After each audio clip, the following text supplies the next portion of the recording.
What happens at Grandma's stays at Grandma's is a model for you and your grandkids. If it's fun, it's fair game. But lately, hip pain has you grimacing more than laughing. And that's a moment you realize life's too short to put off treatment any longer. The Joint and Spine Center is Cincinnati's leading destination for orthopedic care, with hundreds of joint replacements each year. So when a moment has the power to change the rest of your life, go to the one place with the power to change it for the better. The Christ Hospital Health Network. This changes everything. The Pound This Podcast is brought to you by the Christ Hospital Health Network. This is the Pound This Podcast, episode 659, How I Helped Amy Lose 30 Pounds. I want to lose weight, but I don't know how to get started. What should I meal prep every week? How do I get those sweet booty gains? Inspiration for your healthy lifestyle. The Pound This Podcast with Amanda Valentine.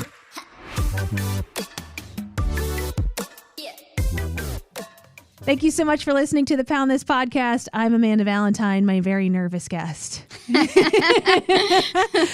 is, I guess, just a multiple client of mine, of a health coaching client, personal training client.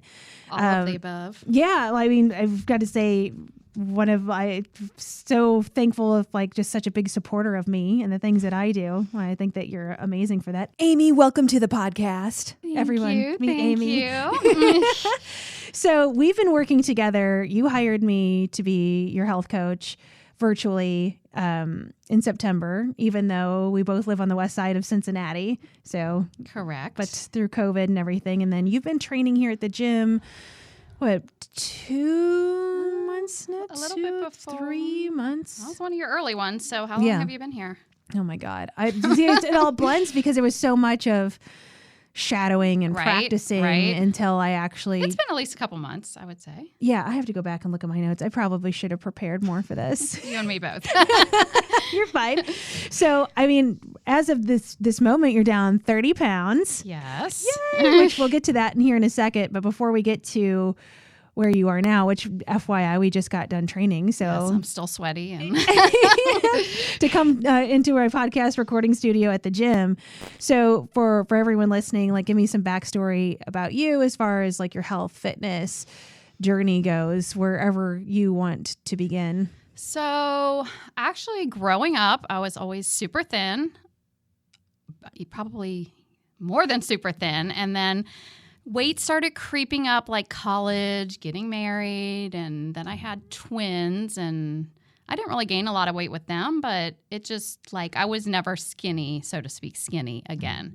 I've been up and down and yo-yoed and tried pretty much every diet out there, I feel like. Mm-hmm. And I don't know. I just reached out to you because I felt like you could relate and you're down to earth and you're understanding and you're sympathetic, and I feel like I like your idea of make the best decision you can at the time. And, it feels like something that I could stick to forever.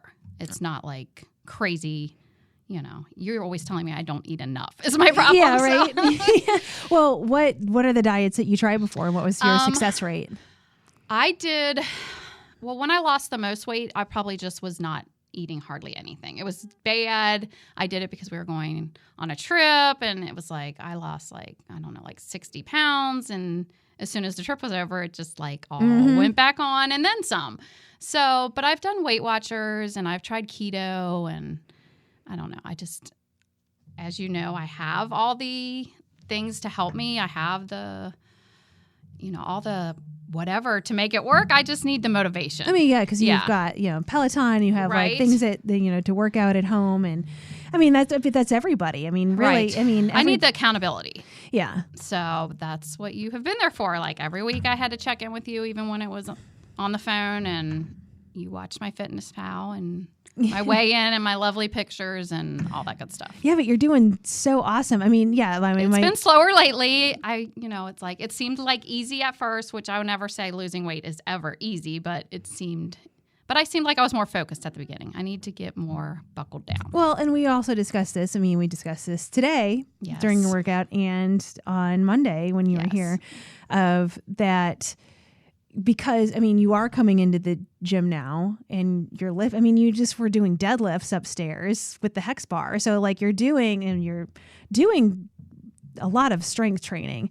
So I think by adding that in, like it will slow the scale. Right. But I can see from the moment you started here to now, like your body has completely changed. Right. I definitely feel better, and I feel like, like I look better, but yeah, the scale's just not moving a ton. But I'm okay with that. Slow and steady is okay with me. Exactly. And that's where it is too, of like, but obviously without the scale changing, your body changes and the way you feel changes, and you're coming in here and you're lifting heavier and heavier weights. And there's the things that you couldn't do at first, like when you were trying to do the elevated push-ups, like you couldn't. Hot mess.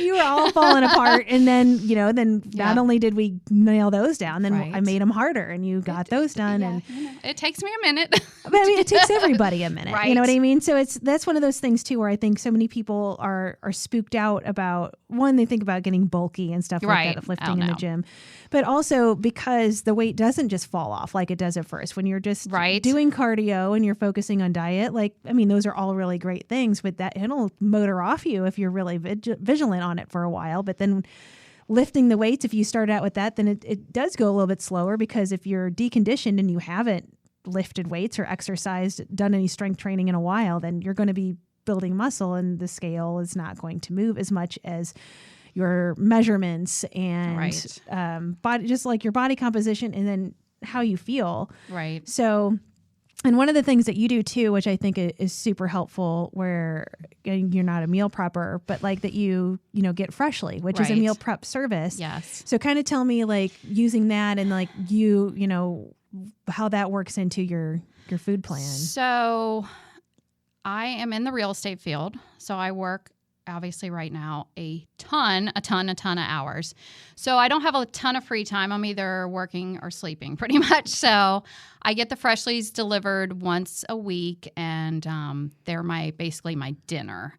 And then I'll try to pack a lunch for when I'm working. And I'm not a big breakfast eater, but I'll try to maybe do like a piece of fruit or something. Yeah. So, but yeah, the Freshly has definitely been extremely helpful. And then my husband's a chef, so he will bring stuff home if I request something particular or make it for me. He's super supportive. So yeah, but I mean, I just think that's so smart, because again, you're thinking ahead of like, dinners are hard. Yeah. Like, let me find something. If I go in blind and not have anything ready or planned out, it's just turns into a train wreck. Yeah. I mean, that's why I meal prep, because it's like, I don't want to not have a plan, because then decisions get made that I don't want to be making. But yeah, you have it down to a science, I feel like. It would take me the whole day if I tried to do it. Well, yeah, I mean, because it does at first. Right. You know what I mean? And I didn't start prepping most of my meals either. I just kind of did breakfast and lunches, and changed what worked with my schedule, especially doing morning shows on the radio. Like, I can't cook a breakfast. I'm on the air. So preparing breakfast during the times where I was super busy.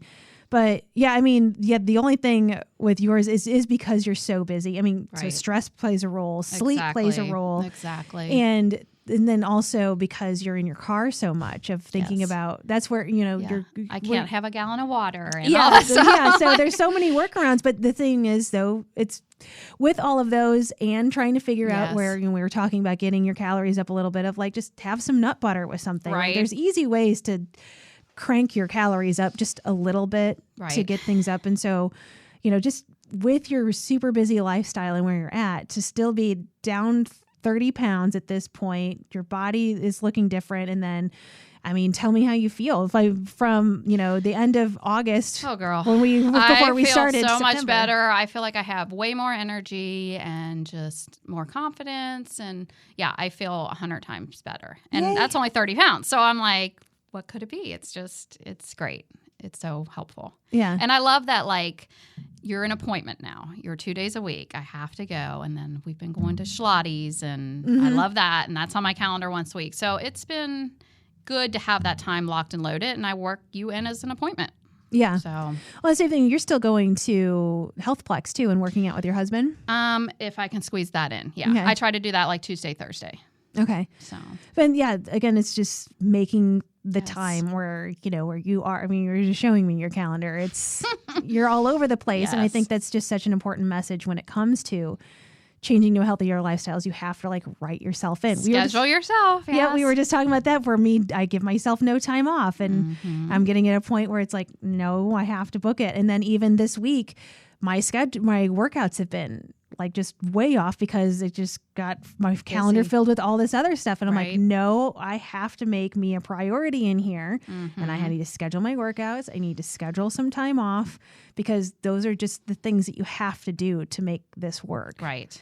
Yeah. I feel like if you were not part of my life, I would have definitely fallen off the wagon. I would have, if I didn't have you in my book, I would probably slack off a lot more. You know what I mean? So it's like, but you make me accountable. So I love that. Oh, thank you. Well, and even before you came to the gym, which, I mean, it's easy now because I see you in person, which is just a different connection than virtually, which was so crazy that we worked together for months and then I didn't meet you until a few months ago. But it's that too, where I just feel like, where we did a phone call once a week to check in and see where we're at. And, I've gone over everything that you did for a week. And I feel like that too is just kind of knowing that you have somebody's eyes on what you're doing.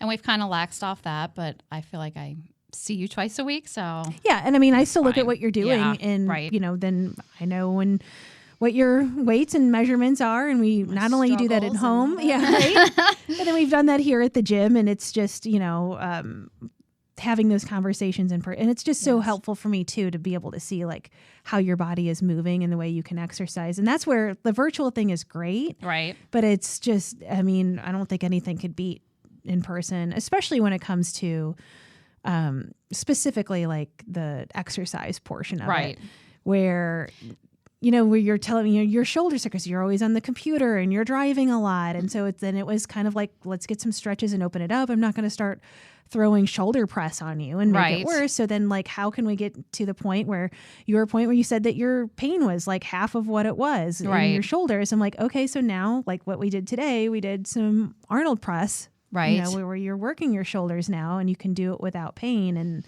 like that, if we that's hard to do online. Virtually. Yeah. Like you could tell me one thing, but like you could be like, it's okay, until I'm watching you do it. And I'm like, that doesn't look okay. Oh my gosh. So I don't know. I think it's just, it's so cool that we can have that, like the dual purpose here thing. Right. Yeah. I come in, you work me out. I have a therapy session. I vent all my frustrations. It's all good. No, I'm just so proud of you, where I'm like, I know that we're working together, but I mean, it's you doing the work. It's you scheduling the workouts. It's you ordering the Freshly. It's you thinking about your food. It's making the different choices. Like I'm not with you all the time. Like you see me for 3 hours out of the entire week in person. And before we talked for like 15, 20 minutes out of the whole week, outside of messaging each other online and stuff like that it's, I mean, you're doing the work. Like this is you, like you're kicking ass. And it's nice to know that if I have a question or if I have a situation, I just text you or, ask you, and you always answer me right away. So it's perfect. Yeah. And I also am proud too that we switched from you working out drinking Bangs to water. A little bit. I'm slowly weaning off. But you're not doing it while you're working out. The Bang energy drinks are my worst crutch. At 0 calories before, I'd be doing a Pepsi or a Mountain Dew, and I would just be eating fast food. I was completely off the rails before I started working with you. So, well, I mean, again, like, so, I mean, I'm not telling you don't drink your water, Bang. Yes. Yeah. Like you can have, I totally get it. I'd rather have you drink a Bang than a Mountain Dew. Yeah, or just, chug Mountain Dews all day. Right. Like, I mean, and I'm a recovering energy drink addict. I mean, Red Bull was my jam. But even now, I'll still drink the Highball energy waters. Right. But I know you didn't like those. Yeah, they were all right. They're just not a Bang. Oh, yeah, because, they're not as sweet. Yeah, it's a LaCroix with caffeine, essentially. But yeah, to just make the difference of like, you were drinking a Bang every time we worked out when you first started to like now drinking a water. I mean, those are the changes again, where is it going to, those are the things where you don't think it's going to change the whole game, but it does, because it's all those baby little steps. Tiny pieces that, and again, like we were talking about, like with our workouts, when we first tried to do push-ups, like I mean, your body was all over the place and you were frustrated, and it was just like, okay, well, we need to figure this out. And now you can just bang them out in just a couple months of those little tiny steps. Like, well, let's just keep trying it and let's figure out a way. I don't know. I just feel like that's so much of the process that I think that we both know because have lived it, right, are currently living it, right, that it's like you have to understand that it's just going to take some time and be patient and consistent, and that's the way to get it done. And I'm all right with that. Slow and steady, as long as it's not going up, I'm okay with that. I know, and it's not coming back like when you went on that right, vacation. Like that, God, when you lose that much and it all comes back, it sucks. Yeah, and then you have to start over. You're like, oh, why? Right? So, yeah, I mean, what are your goals from here? Do you have any goals you want to share with the podcast? And next time we check in, you can I just want to keep doing what I'm doing. I really do need to buckle down more, get more strict. I need to start. I was doing pretty good with the Fitness Pal and all that stuff. I've kind of fallen off the wagon and trying to think, I know what I'm doing, but obviously I probably don't know what I'm doing. So I really need to get back into logging all my food. Good, bad, ugly, whatever. I just need to do it. Yes, you do. Easier said than done. Yeah, I mean, but that's when I can look and see exactly what you're doing. And we've kind of fallen up because I see you at the gym and we get to talk through it. Right. So, but yeah, you need I feel like since I've I've been seeing you all the time, I'm like, I don't have to be as strict, but I really need to get back on that wagon. Yeah, but I mean, you're so good with stuff too, where I also wanted to bring up the point of like, going to events, like going to weddings and stuff like that, where you brought your own drinks with you. Like, so it's just kind of like you were prepared coming to that, where it's not like you felt like deprived, but it's like, hey, do I want to chug beers all night? Or do you want, I forgot what you mixed together. The vodka, soda, vodka, lemonade, just like water, vodka, and then just like lemonade or Mio drops or something. Okay. Oh, you put Mio in it. Okay. So some kind of little flavor. But being more prepared like that. Like, I think is super smart, where again, the message is like, you don't drink anytime. Like, things happen. Right. Of like, whenever you're going to an event and you want to have a cocktail or whatever, like you can just maybe put a little thought into it at a time. Plan ahead. That's always my thing. I just need to plan ahead. Yeah. Oh, except for with me and drinking, it's like once I got a buzz on, I'm like, I'm going to keep drinking waters in between. And then never happens. I know. That's just like, so that's the danger with me and alcohol, because you go 0 to 100. Yeah. And like and plus it doesn't take me that much to get drunk now. So I'm like 2 cocktails in and I'm like, woo, we getting wild tonight. I found that out the hard way. But you've done that, a lot, again, with the Freshly thing and with the drinking, or just going to events, or you went to Gatlinburg a few months ago, and knowing that you're going to be there for a long weekend, and, planning around that. And that's where we kind of planned the week around it. Of like, it's, go have fun, and you're going to go out to eat, and not saying no. It's just like, okay, well, then better choices are ahead. That's the best choice when you're on vacation. And I feel like with COVID, there hasn't been as many obstacles, because not as much is going on. But yeah. So that'll be a new challenge as things really ramp up. Yeah. That it's, every weekend something's going on. Right. And I just feel like this summer people are going to be like. Right. Hopefully. Going ham. Yeah. Right. It feels like. From my understanding, I don't know, I'm not super on top of the news, and who knows, by the time we record this and I put it out, things could change. But again, this is going to change by the time this episode releases from when we recorded. I think Mike was telling me this morning, was it something like 40% of the population's been at least had one shot of the vaccine? Oh, wow. I think it's 1 in 3. So we're getting there. Yeah. Maybe even that now. I don't know. Yeah. That's so awesome. It'll be interesting to see how that plays a role this summer into the fall. And I know, there are so many places to get it done. It's like, if you want to do it, it's definitely there. So. Yeah. Well, so I still think you're going to crush it and set yourself up for success, especially since you're seeing me in person and slow and steady, see right? That stank eye, slow right? Slow and steady. Well, again, I'm so super proud of you, and I'm just again, thank you so much for being so supportive and listening to this podcast and trusting me with your weight loss journey. I think that's just so cool. You're awesome. You've been super helpful for me, so I appreciate you. Yeah. Well, I guess we'll have to check in again at some point in the future and see how you're doing. And 30 now, and we'll see what I can do. Right, and see how strong you get. Awesome. All right. Thanks, Amy. Thank you. AmandaValentineBites.com